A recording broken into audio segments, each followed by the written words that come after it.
Time for power rankings for the 2026 Canadian Grand Prix. Very eventful Grand Prix, a lot of different things going on during that race. So starting with driver number 22.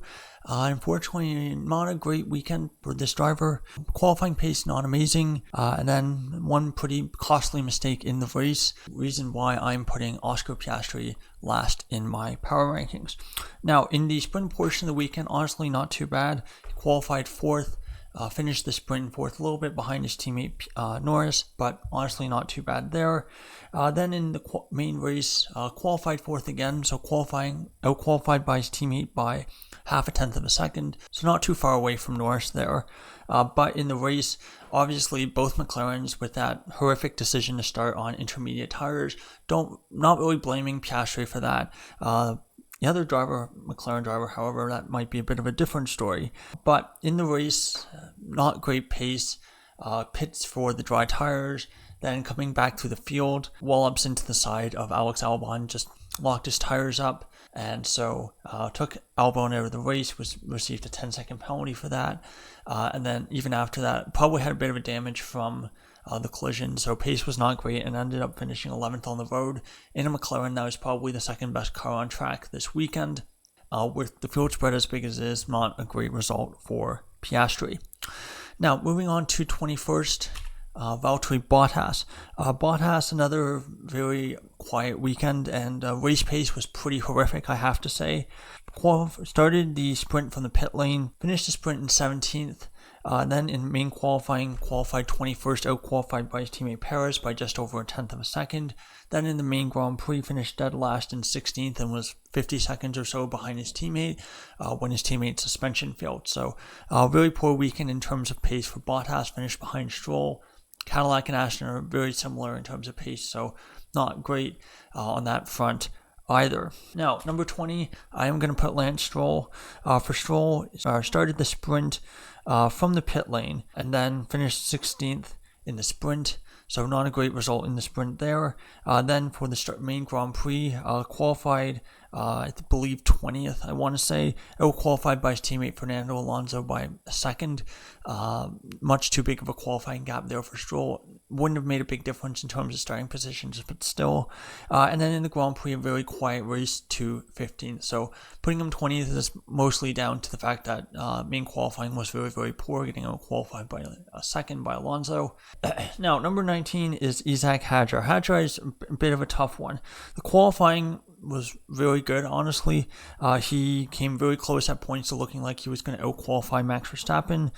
In the sprint qualifying, he started 8th, which is about where you would expect a Red Bull to be, and then unfortunately for him did not finish the sprint with an engine problem. So for Hadjar, he qualified 7th, out-qualifying the Ferrari of Leclerc, so good result there. And only out-qualified by Verstappen by 0.03 of a second. Then in the main Grand Prix, finishes 5th, but how he ends up getting to that 5th place was, quite dramatic. Obviously helped by the McLarens and Russell's problems, but he did pick up a penalty for weaving on the straight break, defending too aggressively from Leclerc during the later stages of the race. And then he picked up the 20-second stop-go penalty for the yellow flag double waved yellow flag infringement. And we never really saw a replay of what exactly happened there, but if you're getting a 20-second stop-go penalty for some kind of safety infringement, probably means you messed up pretty badly. 2 penalties, but because the field spread was so massive between the front runners and the midfield, didn't end up affecting his finishing position, but a weekend, 2 very different halves. Qualifying very good, sprint was a bit of a write-off, not his fault, but 2 pretty costly errors in the Grand Prix means I'm going to rank him in 19th.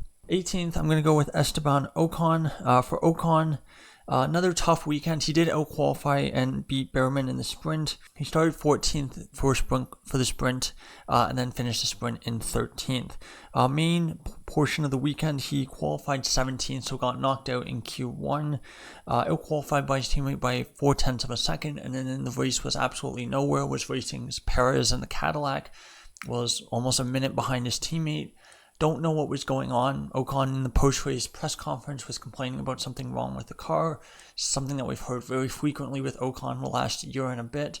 And even though both Ocon and Ayao Komatsu really came out and quashed the rumors about Ocon getting replaced in the middle of the season. It does not mean that he won't get replaced at the end of the season, and if results continue to trend this way, that's kind of where we're headed with Ocon. Now, number 17, I'm going to go with Alex Albon. A very frustrating weekend for Albon, a lot of things outside of his control. Started the sprint from the pit lane because he hit a groundhog. In practice, damaged the car, wasn't able to start the sprint qualifying, and then finished the sprint 19th, so not really his fault. That was entirely written off. But for main qualifying, qualified 18th. Out-qualified by his teammate Sainz by over half a second, much too big of a qualifying deficit, and the Williams is starting to show a little bit more pace. They've covered most of the gap between themselves, where they were in no man's land between ahead of Aston and Cadillac, and the back of the midfield with Audi, and not quite with Racing Bulls and Alpine, but they were kind of very close to the Haas, I would say, in terms of pace at this point. So qualifying 18th, not great. And then in the race, a very unfortunate incident, got clattered into by Oscar Piastri while he was racing Behrman, and he was, I believe, ahead of Behrman at that point. Behrman ends up finishing the points, so, things could have been very different for Albon. Could have been a points finish, perhaps. But unfortunately for him, taken out by Piastri, no fault of his own, but still poor qualifying. So I'm going to put him in 17th. Number 16, I'm going to go with Charles Leclerc, one of the weaker weekends in his recent F1 career in terms of pace. Qualified 6th for the sprint, finished that sprint in 5th, did beat his teammate Lewis Hamilton. They were the only bright spot of his weekend, I would say. And then qualified 8th in main qualifying, out-qualified by both Red Bulls, a car that I think was definitely slower than the Ferrari this weekend. Out-qualified by his teammate by about a tenth of a second. And then in the race, pretty poor pace overall. Finishes 4th on the road, benefited from 3 of the top 4 teams having big problems. Otherwise, that could have been a 7th, 8th place finish. So for Leclerc, very tough weekend. Pace not great. Not a ton of big errors, although he did have that one spin. So I guess perhaps you can justify putting him another spot further back. Put him in 17th or 18th, but still a very poor weekend overall for Leclerc. All right, number 15, I'm going to go with Fernando Alonso. Up and down weekend for Alonso. The high, I would say, for Alonso's weekend was the fact that he got himself up into sprint qualifying 2. So showed some good pace there. Did obviously benefit from the fact that he then crashed into the barriers, and drivers who were probably a bit quicker, who had a very scruffy first lap, were unable to improve and set a better lap. Their second lap. That obviously is kind of unfortunately for Alonso, the high point of the weekend. Getting into SQ2 was also that really matched by spearing it into the barriers. A bit of a silly mistake there in qualifying. The main portion of the weekend was he qualified 19th, out-qualified Stroll by a second, and continues his record of out-qualifying his opponent every single year at Canada, a streak that's been going back to, I believe, 2010, and probably goes back even further, but qualifying refueling era does get a little bit iffy in terms of true pace deficits. In the race, mechanical issue, some kind of problem with his seat. I don't know what it was, but unfortunately stopped his race just like his sprint did. So unfortunately another race ended early for Alonso, not through no fault of his own. Had a very, very good start, got up to 9 positions, and showed that when things are a little bit more equal with the starts, or perhaps the Honda, for whatever reason, has very good starts, he does show that he still is performing very well. Just unfortunately the car is pretty abysmal. But the mistake in qualifying means I'm going to put him a little bit lower down in 15th. Number 14, I'm going to go with Gabriel Bortoleto. Qualified 13th or 12th for the sprint. Finished the sprint in 12th. Was, I think, out-qualified both qualifying sessions by his teammate Hülkenberg, so not great on that front, but it was a very anonymous, quiet weekend for Bortoleto. Was relatively close to his teammate throughout. Finished the sprint 12th and then finished the race in 13th, and in the main qualifying session, out-qualified by just under 0.2 of a second, and not really showing the progression in terms of one-lap pace that I was expecting from Bortoleto, given he was a rookie F2 champion. He does seem to be very, very close to Hülkenberg's pace, and obviously Hülkenberg's not a bad driver, but you would for a driver who won F2 their first year, you would expect a bit of a bigger step, and you would expect him to be, I think, out-qualifying Hülkenberg much more consistently, much like Oliver Behrman is doing with Ocon. So it is a little bit of a surprise, but still not a terrible weekend for Bortoleto. Number 13, I'm going to go with Pierre Gasly. For Gasly, sprint portion of the weekend was heavily compromised by Alonso's crash in qualifying. Ended up starting the sprint from the pit lane and then recovered to P20, which is not really much of a recovery. That might have been dead last on the road. Although a bunch of drivers in the bottom 8 or 9 in the sprint just started taking pit stops and started testing things for qualifying and for the main Grand Prix. So really shows that I think teams have started to realize, especially those in the lower midfield, that the sprints are pretty pointless. And you might as well just go about and try to get things better for qualifying and for the main Grand Prix. For main Grand Prix, qualified 14th, out-qualified by his teammate Franco Colapinto by 3.5 tenths, so not great there. Did have a bit of a recovery drive, finished in 8th, and had pretty decent pace, just could not get past Lawson. But would be, I think, a little bit of a surprise, the deficit in qualifying to Colapinto. I thought had another very, very good weekend, and don't be surprised, spoiler alert, when he shows up pretty high on this power ranking. Now, number 12, Nico Hülkenberg, qualified 11th for sprint qualifying, just where he is always supposed to be, and just to make matters even better, he qualified 11th for the Grand Prix, so qualifying Mr. 11, unfortunately not 11th on my power rankings, but was pretty close. Finished 15th in the sprint, I believe got a 10-second penalty for gaining advantage off track, so a little bit of a small mistake there in the sprint, should have given the position back, would have avoided the penalty. And then in the race, a solid enough job in the Audi, finished in 12th. Does feel like the qualifying pace of the Audi does seem to be a little bit stronger, because you can imagine he started 11th. Oh yeah, that's right. That's because he started on the intermediate tires. Both Audis are on the intermediates. Not a great decision. I'm not really going to blame either driver for that. It seems like it was a team decision, because some drivers who started on the intermediates, and you could tell it was their decision, they were pretty clear about that in their interviews after the race. But for the Audis, given the situation, they honestly was not a terrible performance from them. They just don't quite have the pace like the top midfield teams, Alpine and Racing Bulls, sometimes do. But for Hülkenberg, decent race in 12th. Number 11, I'm going to go with Sergio Perez. Really good weekend at points for Perez. Qualified 16th for the sprint, finished the sprint in 14th, would have finished 11th for that sprint, but picked up a penalty for, I think, some kind of penalty for something he did with Lawson. So it seems like the great relationship between Lawson and Perez continues yet again. In the Grand Prix, qualified 20th. Out-qualified Bottas, so good job there, and was doing a pretty good race when his suspension failed, so mechanical failure, not his fault, but did have a pretty strong weekend. I did feel like he was the strongest driver in the bottom 4 teams, although close between himself and Alonso, although Alonso did have to make mistakes, so I would probably still go with Perez, and so 11th is a good spot for him on my power rankings. 10th, Oliver Behrman. For Behrman, a solid weekend again. Started the sprint from the pit lane, out-qualified there by his teammate Ocon, finished in 18th, but main qualified 16th, out-qualified his teammate Ocon by about 3 tenths of a second, and then picked up a point in 10th, maybe a little bit lucky with that. This did not seem to be a weekend where Haas were particularly strong, were very similar in pace to Audi, very similar to Williams, and were, I think, quite far off Alpine and Racing Bulls this weekend. Number 9, I'm going to go with Liam Lawson, qualified for the sprint in 18th. Actually, no, I shouldn't say that. He started the sprint 18th, did not start sprint qualifying because of a mechanical issue on his car, so didn't have the opportunity to qualify, not his fault, but had a very strong recovery drive to 11th, and that's kind of where we saw with his teammates' pace as well, that Racing Bulls had a very, very strong car around this track. Started 12th for the main race, a bit of a deficit in qualifying, 3.5 tenths of a second, so that's why I'm putting him a little bit further back. But the sprint performance plus the Grand Prix performance, where he finished in 7th on a soft set of soft tires for quite a long time, showed that race pace was very, very strong once again for Lawson, just in qualifying a little bit of a deficit there to his teammate Lindblad, so that's why I'm not putting him higher on this list. Number 8 is your race winner once again for Kimi Antonelli. Last year and even the year before, there was only a handful of Grand Prix a year, maybe 6, 7 out of 20, 24, where the Grand Prix winner did not finish first on my power rankings. And all of Anselli's 4 wins that he's gotten in a row, he has not been first on my power rankings. So a bit of a surprise. But for Anselli, I thought it was a good weekend, but not a great weekend. He was out-qualified by his teammate Russell in both sprint qualifying and main qualifying. In main qualifying, it was about 7/100ths of a second, so a very small gap.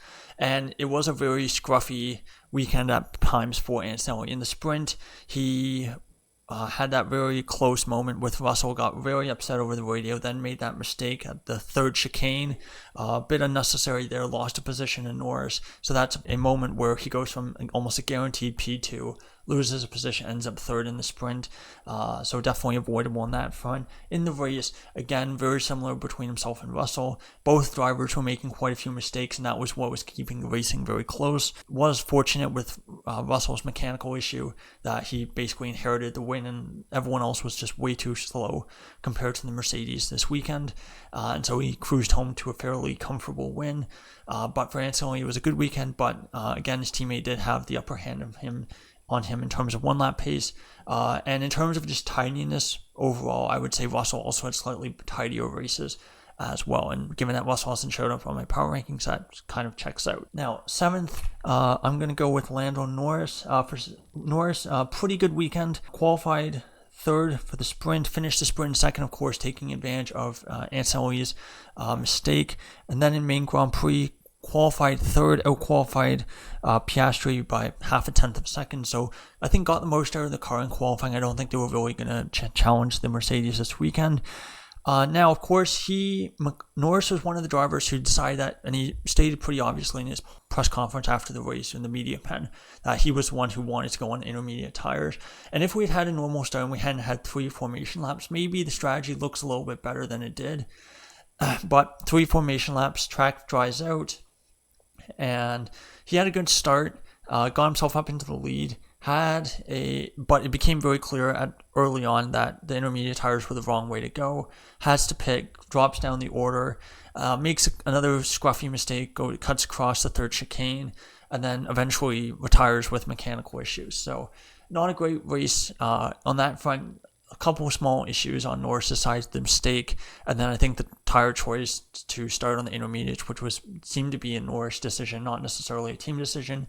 They might have also forced Norris' teammate Piastri to also go on that decision, even though it was pretty clear that Piastri did not want intermediate tires, and he was basically begging them from the formation lap to let him switch to dries.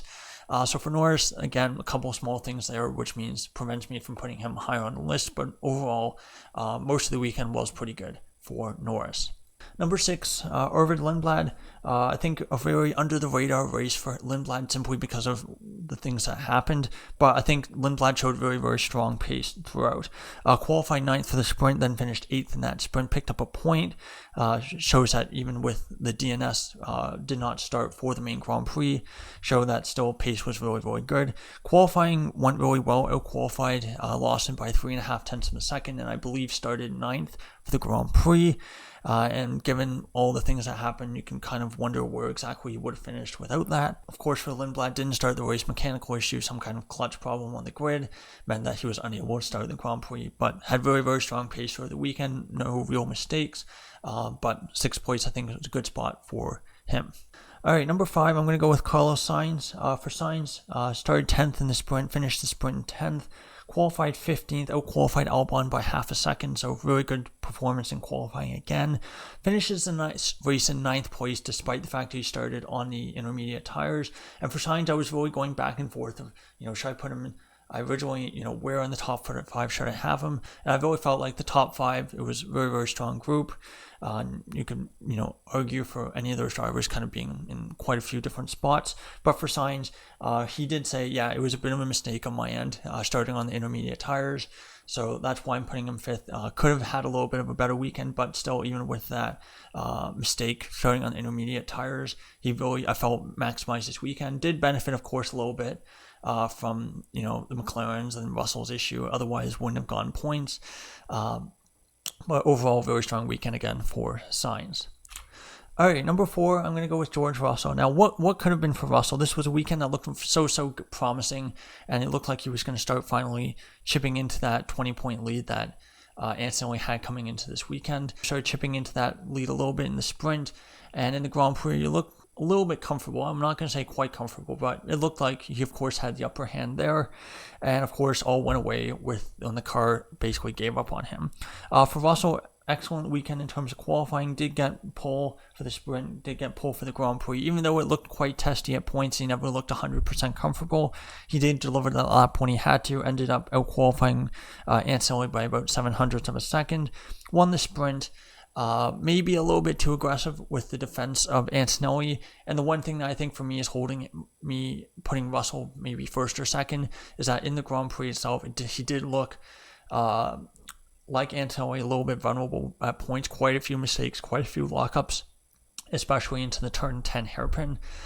So it wasn't a perfect weekend for Russell, but it was a very, very good one. It was one that he probably should have won.